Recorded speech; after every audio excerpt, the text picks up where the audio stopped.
სოციალურ ქსელში ნამდვილად ბევრი გამოხმაურება ვრცელდებოდა ქართული ოცნების საკანონმდებლო ინიციატივასთან დაკავშირებით. შეიძლება ითქვას, რომ სოციალურ ქსელში წუთში ერთხელ ვრცელდება ახალი პოსტი იმასთან დაკავშირებით, თუ რისი მომტანი შესაძლოა იყოს ქართული ოცნების საკანონმდებლო ინიციატივა, რომელიც მედიის შეზღუდვას ითვალისწინებს და არაერთი სოციალური ქსელის მომხმარებელი წერდა იმას, რომ ეს არის ნამდვილად დიქტატურის დამყარება და იმ შემთხვევაში, თუ ქართული ოცნება ამ კანონს მიიღებს, ეს იქნება თავისუფალი მედიის საბოლოო დასასრულის დასაწყისი.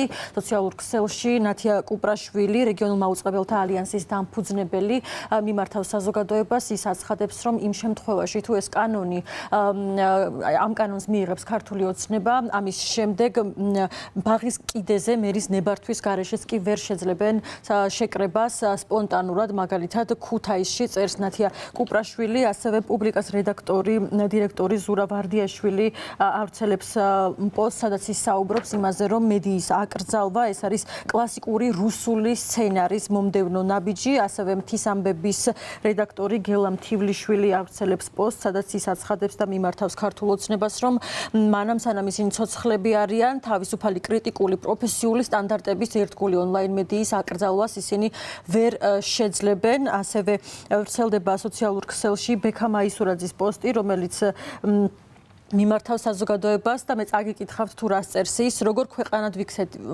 ქვეყანად ვიქეცით ატყობთ. ყოველი 1 საათის გასვლის შემდეგ შეგვიძლია იმის თქმა, რომ 1 საათის უკან უფრო უკეთეს საქართველოში ვცხოვრობდით, აცხადებს ბექა მაისურაძე და ასევე დღეს მამუკა მდინარაძემ და ირაკლი კობახიძემ ისაუბრეს ამ თემასთან დაკავშირებით და შეგვიძლია რომ მოვისმინოთ მათი კომენტარები.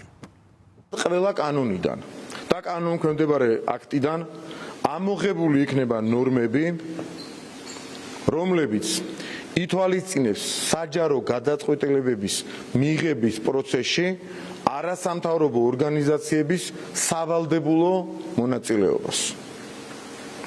გამარტივდება საჯარო სამართლის იურიდიული პირების ხელმძღვანელების დანიშვნები, გარდა გამონაკლისი შემთხვევებისა, საჯარო სამართლის იურიდიული პირების ხელმძღვანელების დანიშვნა და გათავისუფლება განისაზღვრება მინისტრის ან სხვა შესაბამისი დაწესებულების ხელმძღვანელის დისკრეციულ უფლებამოსილებად. შეიზღუდება საჯარო სამსახურში უცხოური წყაროებიდან დაფინანსებული სარგებლის მიღება. შესაბამისი დაწესებულების ხელმძღვანელის თანხმობის გარეშე აიკრძალება საჯარო მოსამსახურის მიერ უცხოური წყაროდან რაიმე სარგებლის მიღება, ეს იქნება პირდაპირ თუ ირიბი სახელფასო დანამატი, ტრენინგის დაფინანსებაზეც არის საუბარი, ვიზიტი თუ ასე შემდეგ. დავიწყებთ მუშაობას ხვალიდანვე და დაინიცირდება მედიის კანონი, რომელსაც მივიღებთ ბრიტანული მოდელისა და კანონმდებლობის შესაბამისად. კანონით დადგინდება მედიის ობიექტურობის, აგრეთვე ჟურნალისტური ეთიკის სტანდარტები, განისაზღვრება აღნიშნული სტანდარტების მონიტორინგის და დაცვის ინსტიტუციური მექანიზმები.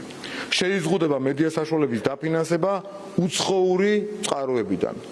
ბუნებრივია, ეს არ შეეხება კომერციული რეკლამიდან მიღებულ და სხვა ამგვარ შემოსავლებს. მართლმა გუნდმა გააკეთა ძალიან მნიშვნელოვანი განაცხადი, რომელიც შეეხება საკანონმდებლო პაკეტს.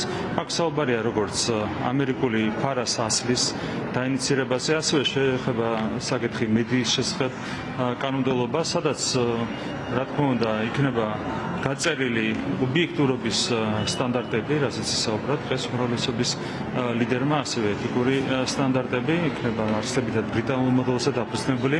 ეს ყველაფერი ასევე არის მთელი რიგი სხვა ინიციატივები, როგორც არის ნარკოტიკების წინააღმდეგ ბრძოლასთან დაკავშირებული კანონპროექტი, აღასრულწლოვანთა მართლმსაჯულებასთან დაკავშირებული კანონპროექტი და ასე შემდეგ. ძალიან სწორად ითქვა დღევანდელ ბრიფინგზე უმრავლესობის ლიდერის მიერ, რომ ჩვენ ბოლომდე დავიბრუნოთ ჩვენი ქვეყანა. უამრავი ხარვეზი იყო კანონმდებლობაში, ეს იყო თავისმოხვეული ხარვეზები და რა თქმა უნდა ჩვენი პასუხისმგებლობა ჩვენი ქვეყნის წინაშე, საზოგადოების წინაშე, რომ ეს თავისმოხვეული ხარვეზები მაქსიმალურად აღმოიფხვრას. ეს სჭირდება ჩვენს საზოგადოებას, ეს სჭირდება ჩვენი ქვეყნის ეროვნული ინტერესების დაცვას. ქვეყანა უნდა იმართებოდეს ეფექტიანად და სწორედ ამას უზრუნველყოფს ის პაკეტი, რომელიც დაინიცირდება სხვა კიდევ არაერთი ინიციატივა, ისინი აცხადებენ, რომ იზღუდება საჯარო სექტორში დასაქმებულთათვის გარკვეული სახის უცხოური დაფინანსების მიღება, მათ შორის ითვლება ტრენინგებიც, ასევე ქართულ ოცნებაში აცხადებენ, რომ ისინი შემოიღებენ უცხოური გავლენის შესახებ კანონის უფრო მკაცრ ვერსიას და როგორც მამუკა მდინარაძე აცხადებს, ამ კანონების მიღებას მომდევნო 2 თვის განმავლობაში გეგმავენ.